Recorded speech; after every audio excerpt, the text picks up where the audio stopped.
दोस्तों, क्या आप जैसा बनना चाहते हैं वैसा नहीं बन पा रहे हैं, या जो आप चाहते हैं अगर वो नहीं हो रहा है, तो आज की यह कहानी आपके लिए ही है। दोस्तों, इस कहानी को ध्यान से अंत तक जरूर सुनना। दोस्तों, अगर आप इस कहानी को अंत तक ध्यान से सुनते हैं तो आपको इस कहानी से कुछ ऐसा सीखने को मिलने वाला है जो आपको आपकी लाइफ में बहुत काम आने वाला है। इसलिए इस कहानी को अंत तक अवश्य सुने। लाइफ चेंजिंग गौतम बुद्धा की कहानी। दोस्तों, आज आपके पास जो कुछ भी है वो इसीलिए नहीं है कि आपकी किस्मत में इतना ही लिखा था या फिर आपकी किस्मत ही खराब है, बल्कि वो इसीलिए है क्योंकि आप इतना ही डिजर्व करते हैं। दोस्तों, यह प्रकृति बड़ी ही न्यायप्रिय है। यह उसे उतना ही देती है जितने का वह हकदार होता है। चाहे वो ज्ञान हो या धन, अभी आपके पास उतना ही है जितने की आप हकदार है।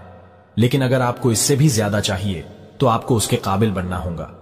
दोस्तों, ऐसा कौन सा गुण है जो आपको काबिल बनाता है? क्या आप उस गुण के बारे में जानना चाहते हैं? अगर आप जानना चाहते हैं तो आप गौतम बुद्ध के जीवन की इस कहानी को अंत तक ध्यान से जरूर से सुने। दोस्तों, इस कहानी को सिर्फ समझेगा मत, बल्कि इस कहानी को अपने भीतर उतर जाने दीजिए। तो बिना समय को गंवाए चलिए कहानी की शुरुआत करते हैं। गौतम बुद्ध के जीवन की शिक्षाप्रद कहानी जो आपका जीवन बदल देंगी। दोस्तों, एक बार गौतम बुद्ध को एक सभा में भाषण करना था और जब सभा का समय हुआ तब बुद्ध वहां आए और बिना कुछ बोले ही वहां से चले गए। तकरीबन 100 से भी ज्यादा लोग बुद्ध का उस सभा में इंतजार कर रहे थे और बुद्ध के इस तरह के व्यवहार को देखकर सभी लोग बहुत चौंके, लेकिन किसी ने भी बुद्ध से कोई भी प्रश्न नहीं किया। दोस्तों, अगले दिन फिर से सभा का आयोजन हुआ और दूसरे दिन सभा में लोगों की संख्या तकरीबन घट गई। इस बार तकरीबन 80 लोग सभा में बैठे हुए थे। बुद्ध सभा में आए, लेकिन इस बार भी बुद्ध ने वही किया, यानी बुद्ध इस बार भी आए और बिना कुछ बोले ही वहां से चले गए। लोग दोबारा से चौंके, लेकिन किसी ने भी बुद्ध से कोई प्रश्न नहीं किया। अगले दिन सभा का आयोजन फिर से किया, लेकिन इस बार सभा में लोगों की संख्या और घट गई। इस बार सभा में केवल 50 लोग ही आए हुए थे। बुद्ध सभा में फिर से आए और उन्होंने इधर उधर देखा और बिना कुछ बोले ही सभा से चले गए। उसके बाद कुछ लोग क्रोधित भी हुए क्योंकि लोगों ने अपना काम छोड़ छोड़कर आए हुए थे, लेकिन किसी ने भी बुद्ध से कोई प्रश्न नहीं किया।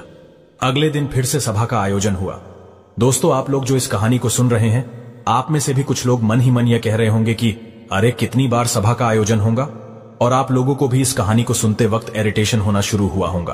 और जिन जिन लोगों को भी अभी इरिटेशन होनी शुरू हो गई है, उन लोगों को तो यह कहानी बड़े ध्यान से पढ़कर समझना चाहिए, क्योंकि यह कहानी आपके लिए ही है। अगले दिन फिर से सभा का आयोजन हुआ, लेकिन इस बार सभा की संख्या और ज्यादा घट गई थी, यानी इस बार सभा में सिर्फ 30 लोग ही थे। फिर उसके बाद बुद्ध सभा में आए, मुस्कुराए और फिर से बुद्ध ने वही किया, यानी बिना कुछ बोले ही वहां से चले गए। इस बार भी लोग बहुत क्रोधित हुए और इस बार लोगों ने पीछे से कुछ कहा भी और बड़बड़ाए भी, लेकिन बुद्ध ने उनके किसी भी प्रश्न का उत्तर नहीं दिया।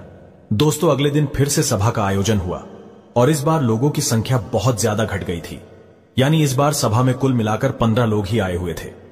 इस बार भी बुद्ध सभा में आए, लेकिन इस बार बुद्ध अपना आसन ग्रहण कर लेते हैं। फिर बुद्ध बोले और बुद्ध ने उन 15 लोगों को उपदेश दिया और वे 15 लोग ही बुद्ध के भिक्षु बन गए और आगे चलकर उन 15 लोगों ने ही बुद्ध के ज्ञान को अलग अलग दिशाओं में फैला दिया। फिर एक दिन बुद्ध से किसी ने पूछा कि बुद्ध, आप कई दिनों तक बिना बोले ही सभा से क्यों चले जाते थे? फिर बुद्ध कहते हैं कि मैं उन लोगों को खोज रहा था जो लायक थे, यानी कि पहले दिन 100 से भी ज्यादा लोग आए हुए थे, उसमें से ज्यादातर लोग सिर्फ आए हुए थे। उन्हें मेरे उपदेश से कोई भी मतलब नहीं था, वे बस आ गए थे। और उसमें से ज्यादातर लोग सिर्फ देखने और सुनने आए हुए थे कि सभा में क्या होता है। वे मेरे काम के लोग नहीं थे, क्योंकि वे लोग मेरे ज्ञान को औरों तक नहीं पहुंचा सकते थे। मुझे तो उन लोगों की खोज थी जो मेरे ज्ञान को जन जन तक पहुंचा सके। कई दिनों तक सभा से बिना बोले ही मैं इसीलिए चला गया क्योंकि मैं यह देखना चाहता था कि वे कौन लोग हैं जिनके भीतर वास्तव में प्यास है। जिन लोगों के भीतर में वास्तव में प्यास थी, वे लोग अंत तक जरूर रुके, और जो लोग बस ऐसे ही आ गए थे, वे लोग पहले या दूसरे दिन ही चले गए। जिनके भीतर धैर्य था, उन्हें मुक्ति का मार्ग भी मिला, और जो लोग जल्दबाजी में थे, वे लोग अब घर में बैठे हुए हैं। सवाल यह नहीं है कि मैं तुम्हें क्या दे सकता हूं, बल्कि सवाल यह है कि तुम क्या ले सकते हो। तुम्हारा पात्र कितना बड़ा है और कितने के तुम हकदार हो। जितने के तुम हकदार हो, उससे ज्यादा तुम्हें नहीं मिलेगा। फिर वह व्यक्ति बुद्ध से पूछता है कि बुद्ध लायक कैसे बने। फिर बुद्ध कहते हैं कि धैर्य के द्वारा जिस व्यक्ति के अंदर धैर्य है, वह अपने जीवन में कुछ भी पा सकता है। सभा में जितने भी लोग आए हुए थे और उसमें से अंत तक वही रुके जिनके अंदर धैर्य था। चाहे तुम्हारे जीवन में तुम्हारा लक्ष्य जो कुछ भी हो, लेकिन तुम बिना धैर्य के सफलता के चरम तक नहीं पहुंच सकते। फिर वह व्यक्ति बुद्ध से पूछता है कि कोई व्यक्ति अपने भीतर के धैर्य को कैसे बढ़ाए। बुद्ध कहते हैं कि निरंतर अभ्यास के द्वारा हम अपने भीतर के धैर्य को बढ़ा सकते हैं। जैसे कोई व्यक्ति जब ध्यान करना शुरू कर देता है तो उसका मन उसके सामने कई सारे अड़चने लाता है, लेकिन उसका धैर्य उसे एक दिन उसके लक्ष्य तक जरूर पहुंचा देता है। फिर वह व्यक्ति बुद्ध से कहता है कि मैं समझ गया, बुद्ध में समझ गया, यानी मुझे धैर्य के साथ निरंतर अभ्यास करने की आवश्यकता है। दोस्तों, अब आपको समझ आ गया कि आपके पास वो क्यों नहीं है जो आप पाना चाहते हैं, क्योंकि आप उसके लायक नहीं है। आप लायक तभी बनेंगे जब आप अपने भीतर धैर्य को बढ़ाएंगे। और धैर्य कैसे बढ़ेगा? धैर्य बढ़ेगा निरंतर अभ्यास के द्वारा। और अभ्यास कौन करेगा? अभ्यास करेंगे आप, तो फिर करते क्यों नहीं? दोस्तों, खुद से ईमानदारी के साथ एक प्रश्न जरूर पूछिए कि जो आप भविष्य में बनना चाहते हैं उसके लिए क्या आप धैर्य के साथ कर्म कर रहे हैं? दोस्तों, अगर उसका उत्तर नहीं है तो अपनी असफलता के लिए जिम्मेदार आप खुद होंगे। दोस्तों, आज की यह गौतम बुद्ध की शिक्षाप्रद कहानी आपको पसंद आई होंगी तो नीचे कमेंट बॉक्स में यस जरूर लिखें और उसके साथ ही इस कहानी को अपने दोस्तों के साथ शेयर करना ना भूलें। अगर आप